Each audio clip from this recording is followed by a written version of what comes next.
On December 28th, a little girl named Katie Beers went missing. Locals knew her guardians were ruthlessly exploiting the child. They called her Cinderella. Dirty and hungry, she grew up before their eyes. 2 days before her 10th birthday, Katie went missing. Her incredible story will become known across the country. Everyone will be ashamed of their indifference. Katie Beers was born on December 30th, 1982. For the first 2 months, she lived with her mother Marilyn Beers and her older stepbrother John Beers on Long Island, New York. Katie didn't know her father because her conception was the result of a one-night stand. Marilyn abandoned the child when she was 2 months old, occasionally returning to her life in bits and pieces. Katie was under the care of her godmother, Linda Angillery, and Linda's husband Salvatore. Linda had lost her left leg due to diabetes and could hardly move. Katie performed all the household chores under the strict control of her godmother. The girl cleaned floors, cooked, did the laundry, and went shopping. Katie was like Cinderella, except her godmother played a completely different role in her life, subjecting her to insults and abuse every day. The girl still bears the scars from Linda's abuse. Once, her godmother extinguished a cigarette on Katie's hand. She locked her in a closet and turned a blind eye to her husband's actions. Linda was not the main evil in this house for Katie. Salvatore, Linda's husband, was even more terrifying.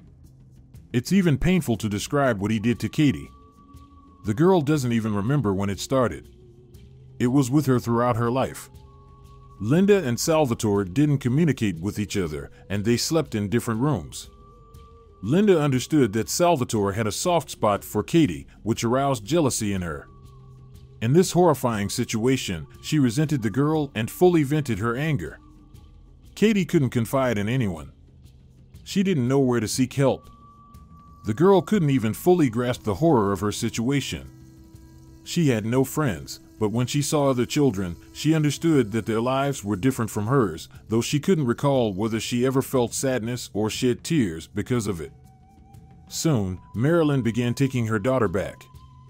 Life with her mother was impoverished, but at least Katie felt safe for a while. When her mother told her to return to her godmother, Katie would obediently go back to the house of bitterness and pain.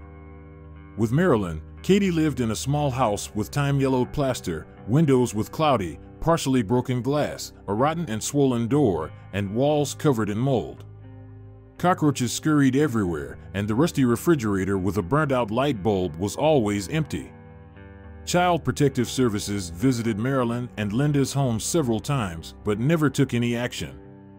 Katie attended school 1 or 2 days a week due to her godmother's endless tasks.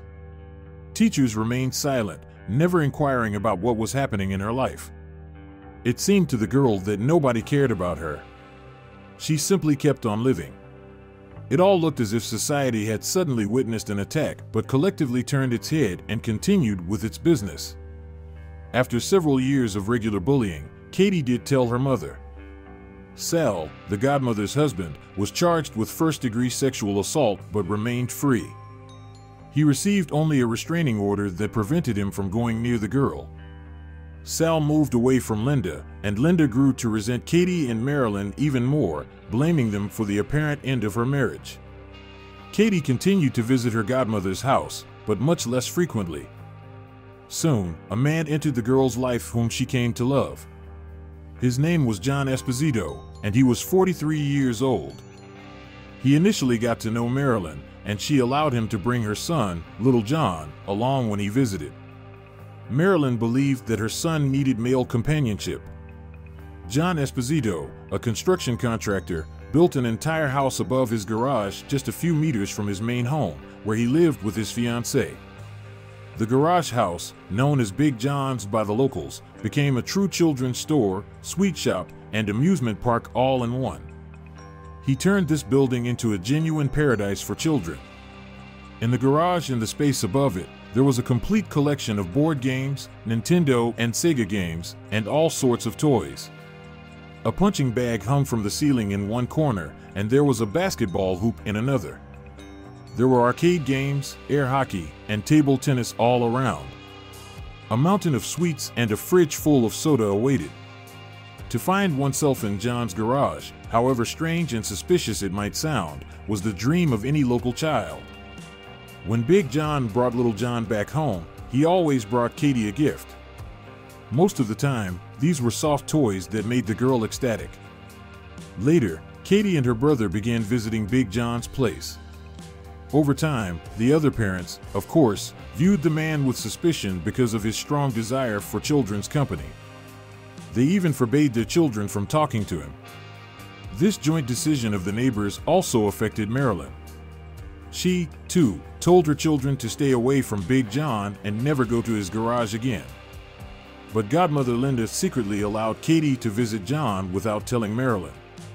Katie was grateful for this and loved being at the man's house. It was the best time for her. In December 1992, the neighboring houses were already adorned with garlands, and everyone was preparing for Christmas. Marilyn was out of work and had no time for the holiday, although she never really cared for it. Christmas had always passed John and Katie by. On December 26th, Katie went to her godmother's house. Linda wanted to throw a small party for Katie on December 27th to celebrate her upcoming birthday, which was on December 30th. Marilyn allowed her daughter to go, on the condition that Katie would return on her actual birthday to celebrate at home. Katie had mixed feelings about visiting her godmother. She didn't really want to go, but she missed Big John terribly. She wore a hat to conceal her newly cut hair. She had to cut her long hair because of lice. Linda allowed Katie to wear makeup since she was turning 10, and Katie considered herself a grown-up now. She asked her aunt to call her Catherine from now on. Happy Birthday, Catherine was written in pink icing on the supermarket cake. It was her happiest Christmas and the happiest birthday all in one day. The cake was held by Big John, the one Marilyn forbade her to interact with. He appeared unexpectedly. John gave Katie a Barbie dollhouse as a gift and said he would come the next day to help her assemble it. Linda quickly reassured Katie and said, "We won't tell Marilyn anything." Katie agreed, believing he was the kindest and nicest person. John returned the next day, sat at the dining table, and asked Linda if he could take Katie to an arcade about 15 minutes away. Linda said, "Of course." Katie leaned in and whispered to Linda that her mom made her promise never to go anywhere with him, although she really wanted to. Linda rudely pointed her finger at the girl's face and said significantly, "It's okay, you'll be home in a few hours." Before leaving, Katie glanced back at Linda. At 38 years old, Linda seemed to have aged more. The overweight woman with decaying teeth sat in a wheelchair at the kitchen table and smoked continuously. Katie was excited to go with John despite all the prohibitions. At the appointed time, she didn't return, and Linda called the police. The police immediately headed to the woman's house. Linda explained that Katie had left a distressing message on her answering machine. The message went as follows: "Aunt Linda, a man has kidnapped me. He had a knife. Oh no. He's coming. I have to go." Linda either cried or pretended to cry. She continued, telling the police that John had called her 20 minutes later, saying he couldn't find Katie anywhere. A squad of police officers gathered around the building where the arcade machines were located. The gray building blended in with the rainy winter landscape. Outside, the police searched the trash bins, inspected the woods nearby, and questioned visitors and passers-by. Surrounded by police officers and reporters, Big John cried and apologized for losing the girl. He said he had known Katie for many years. He felt sorry for Marilyn's kids and wanted to make their childhood a bit better. John had been to the arcade with Katie 3 times before. She ran to hug him every time he came to pick her up. This time, he picked her up at 1 p.m. and took her to a toy store where he bought her a troll doll for her birthday and the video game Home Alone. They briefly stopped at his garage house to play. John claimed that Katie didn't like it there. She wanted to go to the arcade quickly. So they went there. They played together for a while, and then John sent Katie alone to get more tokens with a $5 bill while he played paintball. A few minutes later, when Katie didn't return, he went looking for her, but she was nowhere to be found. After 15 to 20 minutes of searching in vain, he called Linda and learned about Katie's voice message. If John was lying, it was a convincing act. Tears streaming down his face, he said, "I was scared, I couldn't find her. It's a big place, and I searched everywhere. I called Linda and then ran to the security." Katie had said that a man with a knife was approaching her. Most likely, she didn't know this person, or perhaps his face was concealed. Who could this have been? Big John recalled a man who had been watching them but let the child go by herself. The strangest thing about all this was that no one remembered seeing Katie in the arcade, and no one recalled John being there. John had a suspicious past. He was arrested in 1977, 15 years earlier, on charges of attempting to abduct a 12-year-old boy from a local shopping center. The details of that case were never disclosed. John immediately became the prime suspect. Journalists and the police surrounded his residence. They searched the house, which stood next to the garage house, but found nothing. John was interrogated. He remained under suspicion, but that was as far as it went. The police couldn't uncover anything new. The second suspect was Sal, who had been involved in questionable activities with Katie for many years. He was brought in for questioning at the police station. The police officer asked, "Do you know where Katie is right now?" "No, I have no idea," Sal replied. "Did you have any direct or indirect involvement in her abduction?" "No, sir." During the interrogation, he sweated profusely and appeared nervous, but the man had an alibi. Katie would have turned 10 on December 30th if she were still alive. In the news photos, the girl looked neat and happy, but the police began to uncover the tragic fate of the child. Katie's story dominated the headlines of the city tabloids. The mesmerized public closely followed every revelation about Katie's existence. The little missing orphan had captured the nation's heart, and every day, the press dug up new dirt about her tormentors and those who knew about it but failed to help her. Everyone saw that the child was suffering, and no one wanted to assist her. The police interviewed neighbors, Katie's teachers, local store clerks, and they all said the same thing. Katie was dirty, her hair was tangled, and she was underfed. She was always dressed too lightly and sometimes walked the streets in slippers. Katie was only 3 or 4 years old when she could wander the streets alone like a little abandoned puppy. Then she only ran errands. She never had a proper education at school, friends, or holidays. Just endless tasks. All the shopkeepers knew her. The girl was exploited by her aunt, and for the locals, this wasn't a secret. Learning about this, the media nicknamed her Cinderella. The complete lack of a reaction to the abandoned child was shocking, but now it was too late. Almost 10 days after Katie's disappearance, the press, the public, and, most importantly, the police were baffled. The phone call from Katie was made, as the police determined, at 5:06 p.m. from a payphone across the road from the arcade game hall at the gas station. If Katie was fleeing from her pursuer, why did she choose this unsafe route? Why didn't she stay at the shopping center where the arcade games were? Why didn't she run to seek shelter with Big John? The police searched John's homes twice more, but it was all in vain. The recording of Katie's message was handed over to the FBI, and the FBI concluded that the phone call to Linda was actually a tape recording played from a payphone at the gas station. The FBI's conclusion was based on the absence of background noise on the tape. If the call had truly been made from the payphone on the highway, you would have heard the sounds of passing cars. Katie's recording sounded as if she were inside a small room with almost no echo, as if the walls were covered with something. The FBI believed that Katie was forced to say those words, and then the recording was played back through a sound recording device into the telephone receiver. It had been 16 days since Katie Birch's sudden, unexplained disappearance. The law enforcement agencies of Suffolk County had spared no effort to trace every lead in an attempt to find her and identify those responsible for her disappearance. There had never been such widespread canvassing in this area. The human drama presented by the dire situation of this 10-year-old girl had garnered significant media interest, as evidenced by the daily intensive coverage in newspapers, on the radio, and on television. But time passed, and this interest waned. On December 28, 1992, Katie got into John's car. He allowed her to ride in the front seat of his Nissan pickup. John said he wanted to give Katie a video game. He wanted her to play it first, and then they would go to the arcade. John parked his pickup behind the main house just a few steps from the garage. The game was upstairs in John's bedroom.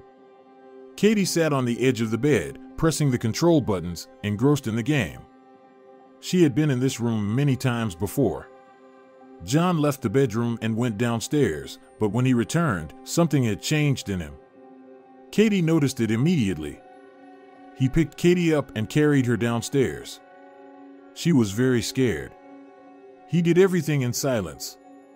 The girl pleaded for him to let her go, and then she started to struggle, but he continued to carry her downstairs without saying a word. At the foot of the stairs, he turned left into his office, threw Katie on the floor, and closed the door behind him. He had never allowed anyone into this room before. John said in an icy, unrecognizable voice, "I want to show you something." He began to clear things off a wooden shelf. On the shelves, there were bottles of alcohol, baseball caps, hats, and various trinkets. John unscrewed the silver hooks on both sides of the wooden shelves, and then, grabbing the middle shelf, he pulled it, causing the whole block of shelves on wheels to roll into the office, revealing a rectangular hole in the wall. He entered a small dark room where there was a rug on the floor and some other junk. John turned the rug, revealing a large square concrete slab underneath it. While John was busy with the rug, Katie quickly scanned the office for a phone and found it on the table. While John was dealing with the rug, she slipped behind the table and dialed 911 very quietly. She whispered to the operator, "I'm on Saxon Avenue." Right away, John grabbed her and threw her into the cabinet like a rag doll, saying, "Don't touch that phone again." Katie saw a black hole in the floor. A concrete slab had been lifted with a special crane. It was too dark to make out what was inside. She was ordered to descend improvised wooden steps. She stumbled and fell, landing on the cold floor of a tight tunnel. At the end of the tunnel, there was a small room. In the center of it, there was a large box with a lid on top, locked. In the corner, there was a toilet with a black garbage bag in the hole. Two wooden shelves were attached to the wall. On one of them sat a monitor displaying what was happening at the garage entrance. All the walls were lined with egg cartons, apparently for soundproofing. This elaborate and well-thought-out construction clearly indicated that John had been planning the abduction for a long time and was meticulously prepared. When he looked at each child, he saw potential victims. He selected. He chose Katie. John opened the box and said, "Climb in, this is your new home, you'll live here now." John said he would go upstairs to get a blanket and a pillow, leaving Katie alone for a few minutes. He closed the door to the room but didn't lock it. He returned a few minutes later with blankets, a soda can, and a few chocolate bars, instructing Katie to make a recording. He took out a small cassette recorder from his pocket and recited what the girl had to say. John told her to repeat the words a couple of times and then left her alone to do as he had instructed. She recorded everything he asked, and then, at the very end, after a pause, she whispered into the recorder, "Big John took me. I'm at his house." John returned, took the recorder and played it back, and when he reached the end, he looked at Katie for a moment and slapped her across the face. This was the first time John had struck Katie. It was an entirely different John from the one she knew. This time, he stood right in front of her and ordered her to record it again. Then, John told Katie to get into the box. Inside the box was a thin mattress, handcuffs on the side walls, a chain with a carabiner, and a television. The handcuffs were too big. John put a collar on the girl and attached her to the chain. He threw the things he had brought inside, closed the box, locked the door, and went back upstairs, leaving Katie alone. She didn't know how much time had passed, whether it was a few hours or the whole night, when the kidnapper returned. He was no longer angry. He was the same Big John she knew. The sadist John left. He told his captive that he had gone to the mall, where he claimed to be searching for her. Nearby, he used Katie's voice recording to call Linda and leave her a message. He himself called her, and then the police interrogated him. He said that the police were at his house, but it was useless to look for her. Katie, seemingly indifferent to everything he said, told Big John that she wanted him to leave, and he left. On the second day, Big John ordered Katie to change into the clothes he had bought, a boy's nightshirt. On the same day, he used her for the first time. This marked the beginning of a series of such actions. On some days, he did these things to her, while on other occasions, he simply brought her toys or sweets. Katie thought he had a split personality. Incredibly, the girl didn't cry. She believed that she had endured much worse from her previous caregivers. Over the first 10 years of her life, she had become almost immune to humiliation, neglect, pain, and violence. On the very second day, when John left Katie alone in the room for a couple of minutes, she found a key on the shelf behind the monitor, which was the key to her box. The girl managed to get out and watch what was happening outside through the monitor. She had to refrain from using the bathroom inside the room.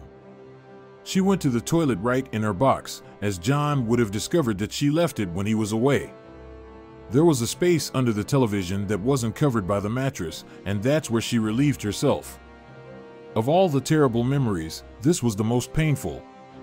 Katie counted how many steps John took as he approached her, and she realized how much time she roughly had to strap herself back in and close the box when she heard his footsteps.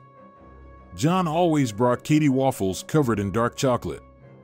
Besides that, he brought her either a hamburger or a sausage sandwich or macaroni and cheese.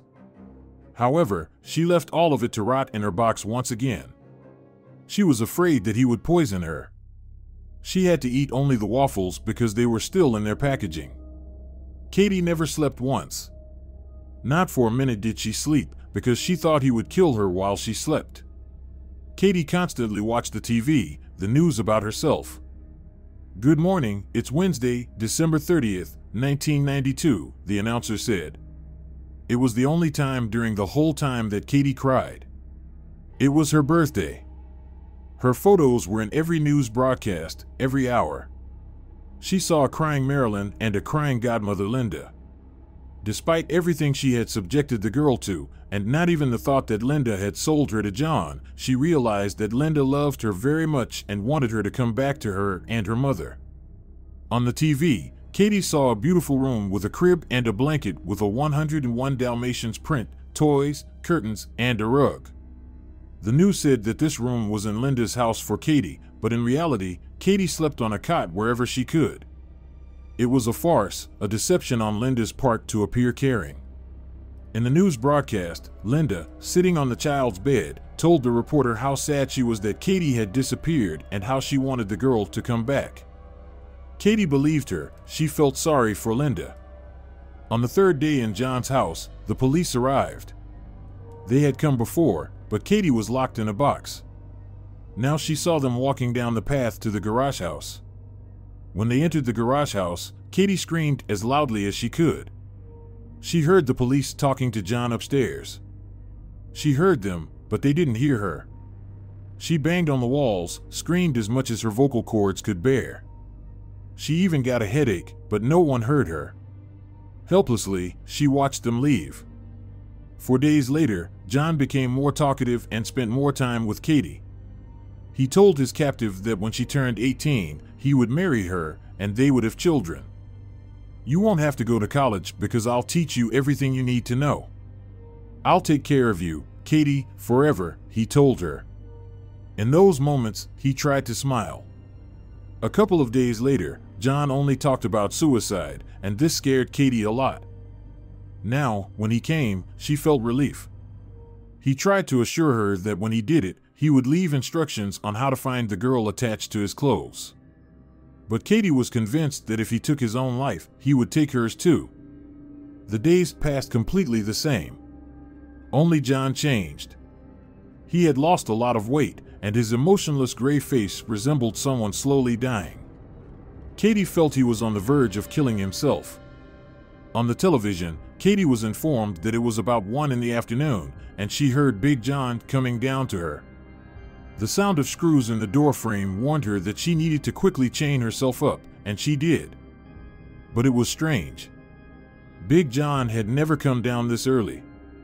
He usually came down in the evening when the evening news came on. Big John wasn't alone. Katie heard other voices. There were other men with him. All that came to her mind was that Big John had brought his friends to use her. Through the slit in the box, she saw two other men in the darkness right behind John. "We're the police," one of them said in a soothing voice. Katie smiled as if nothing had traumatized her. It was as if she had returned from a children's camp or something like that. The police escorted the girl to a waiting car on the driveway. The police car with Katie slowly backed out through the gates onto the road. Katie was free. Outside the gates, photographers ran on both sides of the car, taking pictures. Katie leaned her head against the backseat window and finally closed her eyes tiredly. John Esposito was sent to the Suffolk County Jail. He was placed on suicide watch. His jail bunk was covered only with tissue paper. John was kept alone and protected from another form of justice. Prisoners have their own legal procedure for criminal acts such as John committed.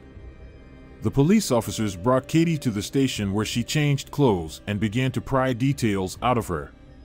After a barrage of questions, she was taken to a children's hospital in a neighboring county. At the hospital, Katie was told that she was not coming home. Katie cried bitterly. She missed her mother, her brother, and Linda.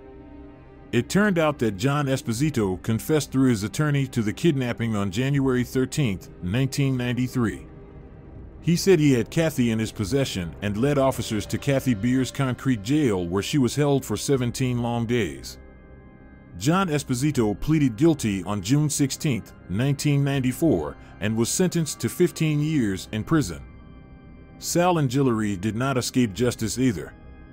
He served 12 years for his actions prior to Katie's kidnapping. He died in prison in 2009.